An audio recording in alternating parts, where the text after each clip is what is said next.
This is Leisha Holmes, and I'm your host on the Recruiters Recruitment podcast, brought to you by Hoxo Media. I'm absolutely thrilled to welcome to our channels today Andrew MacAskill, who is the founder of Executive Career Jump. Welcome to you today. How are you? I'm very well indeed. Thank you, Leisha. Thank you for having me. You are very welcome. Thank you so much for joining us. Now, you will be a very familiar face to those who follow you on LinkedIn, but for our listeners, you may need to do a brief introduction. So tell us a little bit about yourself, Andrew. Yep, thank you. So as you said, I'm Andrew MacAskill, founder of Executive Career Jump. Prior to setting up Executive Career Jump, which is a business that helps leaders in transition to find jobs, I spent the previous sort of 14 or 15 years working at all levels of recruitment. So very passionate about the industry, just as you are. And keen to have a good discussion today about some of the things we're seeing. Yeah, definitely. And one of the main reasons I wanted to invite you on today is that your passion and your enthusiasm for our industry is infectious. And I'm saying that as somebody that's obviously a huge advocate of all the innovation and change. And off camera, we talked about how we, as a sector, we should be really proud of ourselves and hold ourselves high in terms of what we've achieved over the last 12 months, particularly. So for our listeners who are either currently leaders or are aspiring leaders, we do get a lot of people who are aspiring to move up to leadership roles. We talk about value proposition. It's a term that gets bandied about a lot, particularly sort of in recent months. What exactly is value proposition? And then what should leaders be doing to make sure they're getting it right for their business? Yeah, really good question. So value proposition is what people pay you for. Okay. It's why our customers use our services. Yeah. And I think one of the big challenges, and so I still work with a few boutique search firms on their value proposition strategy, because it's something I'm really passionate about. And I think one of the big challenges that we've always had in recruitment is how do we differentiate from each other and from in-house solutions? Yeah. Okay. So that's what we're really talking about here, Leisha, is how can we cut through the noise and make it clear that what we're doing adds value in a unique way and is different. And I think that's a really big challenge. It is a really big challenge because, you know, obviously I'm an advocate myself. I'm on social media. I'm saying all the words that everyone else is saying. But the reality is, and I'll just put it bluntly, a lot of it's bullshit, isn't it? You know, people say, oh, we're different to everybody else. We do this X, Y, and Z. These are our USPs. So how do, and, you know, the word authenticity has definitely become a buzzword of recent months. How do we make sure people cut through that BS and make sure that what they're actually proposing to their clients as value is real and is something that's intrinsic? Fantastic question. So, and you're right, there's a lot of bullshit associated with value propositions. And I've very proudly written quite a lot of it. But how do we make it more tangible? Well, I think you go through different stages of business. So stage one, it will tend to be very founder-led.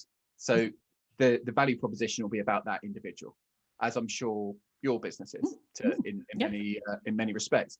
So it's the skill, the network, and the craft of the founders tends to be how things get up and running. And that really is the essence of your value proposition at that point. But it comes to a point whereby that becomes unscalable. Yeah. So at that point, if you choose to, and you don't want it to be a lifestyle thing, you want to build something, you've got to differentiate, right? And to do that, you've got to productize. Okay. So there's a simple kind of matrix you can use to do this, which is the process that I went through at Executives Online, which was my last big MD job. And what we did is we said, okay, well, you can break recruitment down into three different things. So there's the sourcing element, the assessment element, and then the post-placement element. So you've got these three chunks, right? So if you write those three chunks at the top of a page, and then down the side of the page, there's kind of three ways that you can differentiate at each of those stages. And that is, you can differentiate via a commercial incentive, you can differentiate via technology, or you can differentiate via a human incentive, like a wow moment, a customer experience thing. So if you think you've got the three stages across the top and then the three ways you can differentiate down the side, if you then populate all of those boxes with what your business is going to do. So how are you going to commercially incentivize more work at the sourcing stage? How are you going to give a commercial incentive at the middle stage and after placement? And then you do the same with how do we apply technology before, during, and after? How do we apply a human touch before, during, and after? You'll then have 9 points of difference that will start to compound into a totally different proposition to what you're up against. Totally. And if, you know, obviously if people listening to this or watching, just write that down into a grid, straight away you can start to think about how you can then make that effectual in a real business plan. 100%. It's very simple. Well, I think most of the best strategy things are we overcomplicate this stuff. But yeah, you're right. Ultimately, for us to differentiate and for people to buy what we're doing, we've got to hit their head and their heart. And the head is all about making sure that it adds value and it's cost effective. The heart is making sure that what we stand for is coming through and what we're doing as well. So And I like what you've said there, because I think there's so much talk and emphasis around personal branding, and for leaders who are looking to scale up. And I agree with what you say. I think everything starts with the leadership of the business, but ultimately then how do you scale that into across those personal brand channels of whatever verticals you've got, and then ensure that that's still overall your value proposition as a company. This is what we're renowned for. And each individual revenue stream can have its own value proposition then. So you're not losing anything, you're not watering anything down. And it does then make it scalable across all your different channels with anybody that you bring into your business if you're looking to scale up. So I think that's really interesting. So you've obviously, your business is focused on executives looking to take the next leap. So why have you set the business up first and foremost? What's your experience been for job seeker experience? Because I know this is something else that you're very passionate about. Yeah. So this first started for me as what the cool kids would call a side hustle, right? But it doesn't seem right, a 40-year-old bloke in a roll neck with a beard talking about side hustles. But anyway, so yeah, it started off as a side hustle. So whilst I was MD of Executives Online, we had quite a big data pool. So that business grew to about 85 people in 5 countries, and we were placing a lot of mid to senior leaders into SMEs and blue chips. And so we had quite a big data pool. And what I started to realize whilst we were doing it was that a lot of candidates were hitting the market for the first time in a long time, had outgrown their network, were having to kind of navigate all of the social media stuff that was going on, were being asked about personal branding, were being interviewed and assessed in a different way. Frankly, it used to be a lot of senior hires were done over a glass of wine and an old boys club, right? And quite rightly, all this stuff been broken down. But it's given this new challenge for leaders in transition to navigate. So I set it up as a side thing initially, and then finally sort of 13 months ago, I absolutely loved that part of the work. And then 13 months ago, went all in and really built a much bigger proposition about it, and got quite lucky with the timing, because 4 months later, unemployment numbers blew up and the demand blew up. Absolutely. And so and where you're at now, I mean, what's the emphasis for a senior job seeker now? So those who've been previously in leadership roles, who might find themselves on the other side of the desk, so to speak, I think it's all about having that empathy and understanding that they haven't gone through this before, but you've hired, you as a job seeker that's a leader, you've hired and you've brought people into your business, but you've not actually gone out to market. So how would you encourage job seekers in that position to focus in on their personal brand then? How can they use things like Clubhouse? I know that we're both sort of passionate early adopters of Clubhouse. We love it. So I know you love it probably more than me. So talk to me about all these different ways that they can look at their personal brand and use it effectively. So personal brand specifically, or how they get a job? Well, okay, let's talk about personal. Well, all of it. Personal brand first of all. Let's do personal brand first. All right, well, just tell me to shut up if I start waffling too much, because I get quite into these topics. So, look, personal brands have gone from being an ego-led activity to a strategic imperative, right? There's little or no doubt in my mind about that. The aha moment for me was when I was headhunting people, and when I started headhunting them, they said, who does this report into? And you could hear them typing into LinkedIn who the CEO was or who the MD was. And they were making a judgment based on that as to whether they would even consider going into the process, right? So, for me, it's a strategic play. It's not just a load of noise and an ego-based play. We're kind of trying to get people, a lot of them going from scratch. So we had 223 people hired in our ecosystem last year, and over half of them came via personal branding in one way or another. So inbound via LinkedIn or via content. So the types of things that people need to think about when they're setting up the personal brand is, one, don't be too vanilla. I think the biggest problem is, particularly people who've worked in big corporates, we're not going to use that authenticity word, are we? We might have to, but something like that. They're not themselves when they write. They write almost like it's an investor presentation, particularly senior guys, right? They're just so bland. So we have to be careful with the vanilla bit. So we get rid of that first and really get them to just focus in on their future boss. So we want them to almost have like an affair in their head with this future boss that they're trying to attract every single day. Yeah. And we get some of them to put a picture up. It might be CEO Sam or HRD Helen or whoever this person is. And every day you write to them, every day you talk to them, every day you comment on people's posts who fit that persona. You write your about box on LinkedIn in a way that fits that persona. And if any of those people then show up in a Clubhouse room as a moderator or something, you get yourself on stage and you find a way to ask a question which drives intrigue. And coming to the Clubhouse point, going to be really interested to see how it progresses. But for me, it's about access right now. Like, there's one particular author who I've spent 6 months sending voice notes to. I've offered a lot of money for a half an hour conversation with. I've tried all sorts of different things because I knew he knew an answer to a particular problem I have in the business. Never had the opportunity. And within 2 days of joining Clubhouse, I asked him directly and he solved it.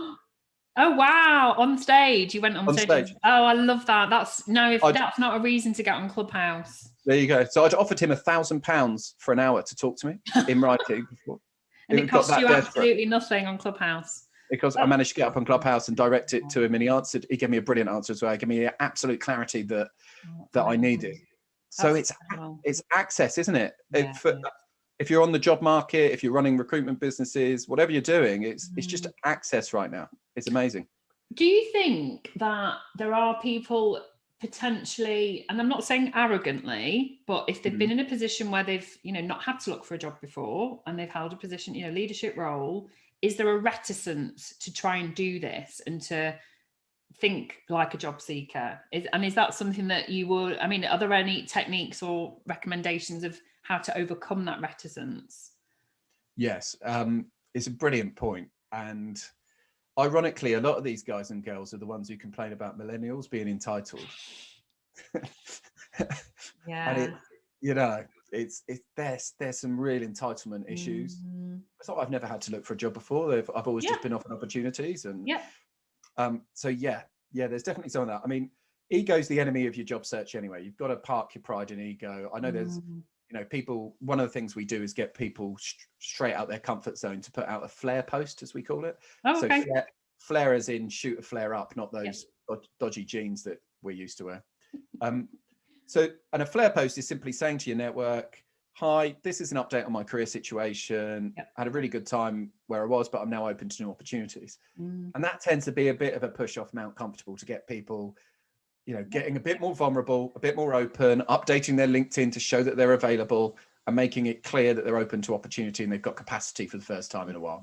So it's just little things like that, Leisha, but you're right to raise it because ego rears up when you're going through that kind of transition, and we've got to let people get over it. Yeah, definitely. And I think, there's so much emphasis around mental health and we're not going to throw the word authenticity in there, but I've done it.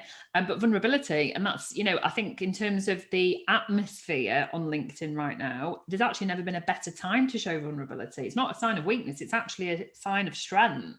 So if, leaders listening to this and that they're finding themselves, either in a position where they are having to look for a role through redundancy, which unfortunately is going to become even more commonplace in retail, hospitality, travel.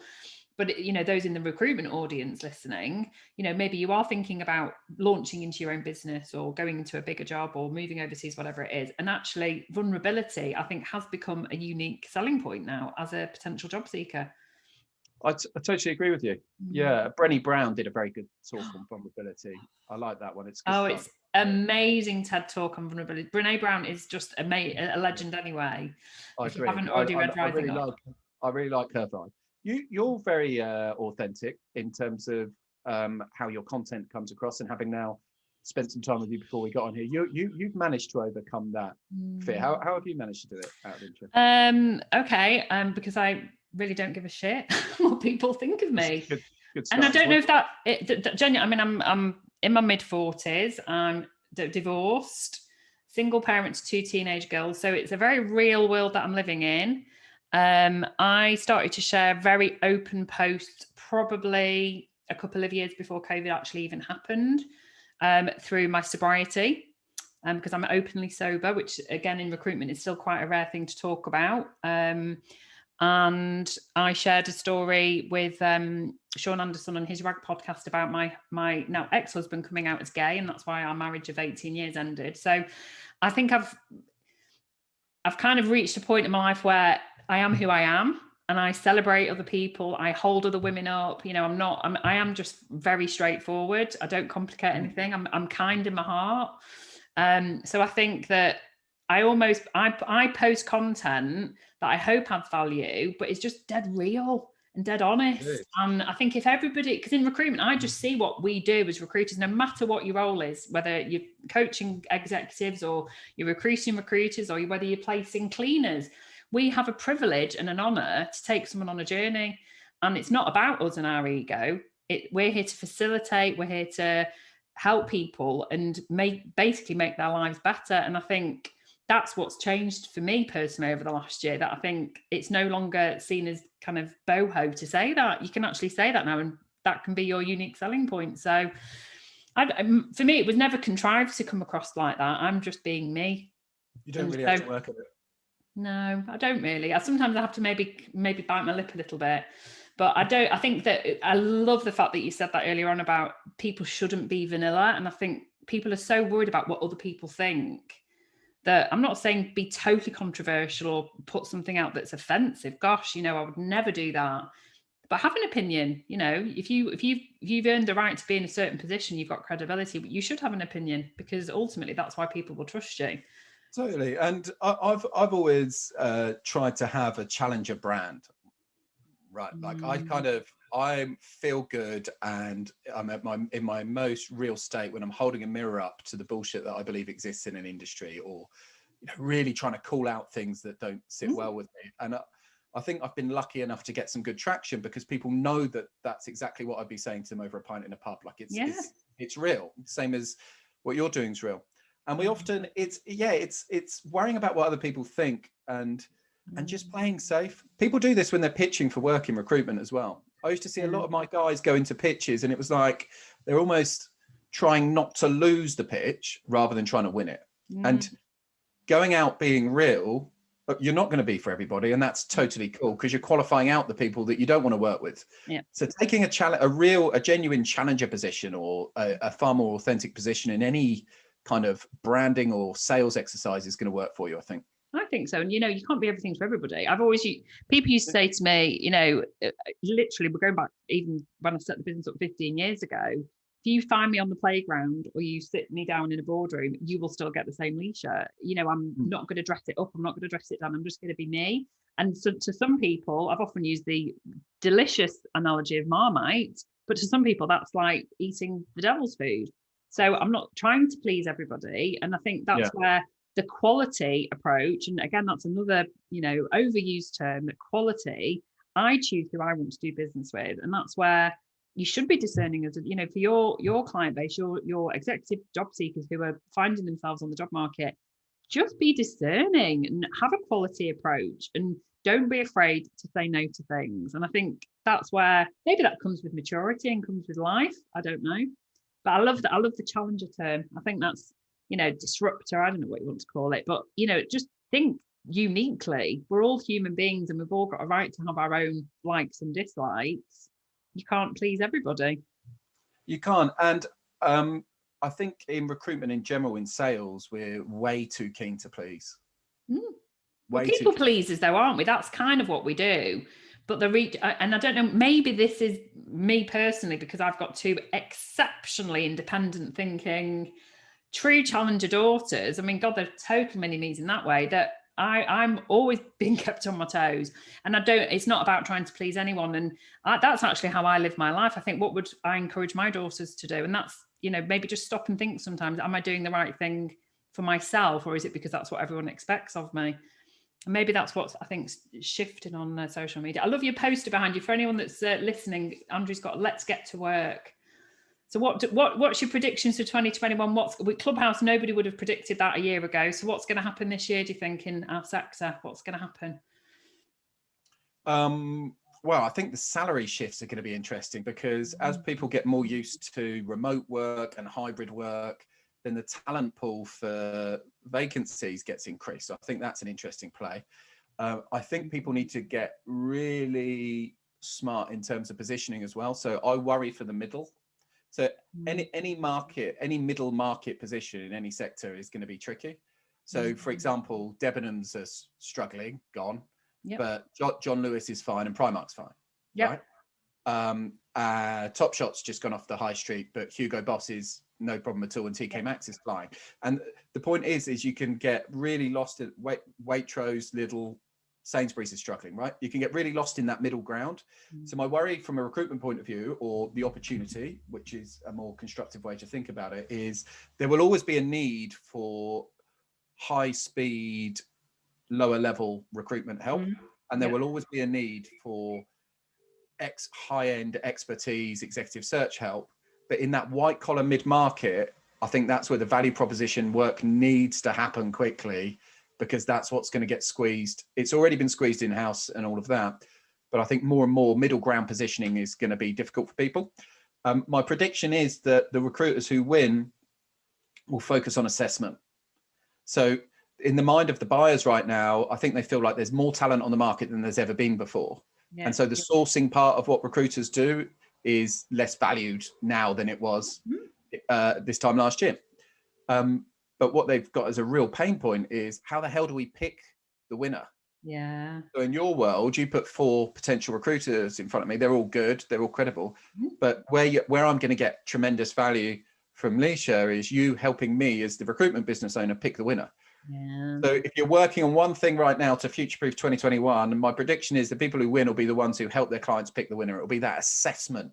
People who come up with some kind of process, they'll be the ones who win. Love Sorry, it. That was a long answer. Sorry. No, I love, no, it's all really valuable stuff, and I absolutely love it. And look forward to hearing you on Clubhouse.